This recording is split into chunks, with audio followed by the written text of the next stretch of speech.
In this question is a question on principle of moments and Newton's second law. Again, learn to detect such a question by looking at the number of unknowns. You actually have two unknowns to solve in part A and part B, and therefore you need to generate two equations to solve for them. So I will first let P be the pivot, and I will look at the 8 Newton force and argue that this 8 Newton force will want to make the whole plank rotate in a clockwise manner. Similarly, there is another force at the end of the plank that is pointing upwards, and this spring balance force at Q that is upwards will want to make the whole plank rotate in an anti-clockwise manner. The values of the moments,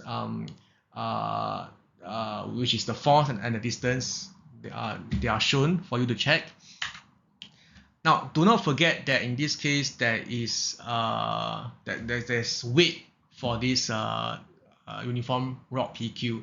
So I put in the weights of the rod PQ as a green arrow, and this weight will want to make the whole plank rotate clockwise, and that shows the moment caused by the downwards weights of the plank.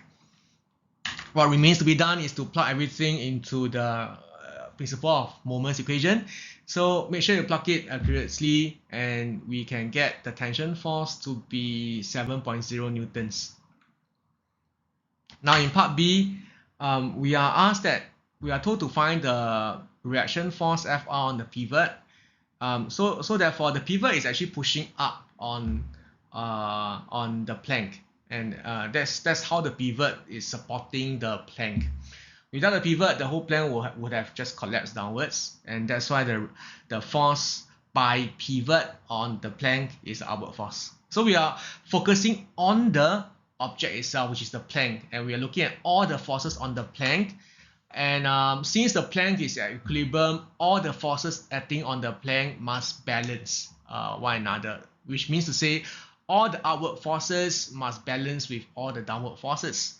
So with that, the upward forces is Fr, and the value of T, which is the spring balance force at the opposite end of the plank, and the downward forces is the weight of the plank and the 8 Newton force that is pulling it downwards also. So plugging it into the equation, you can get the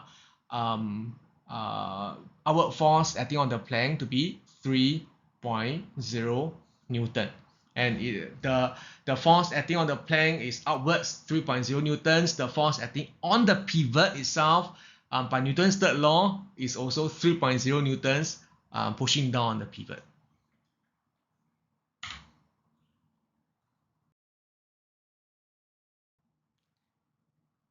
Now in part C, you are told that the weight of 8 Newton is slowly pushed towards P, and explain how will the value of T, which is the spring balance force, change.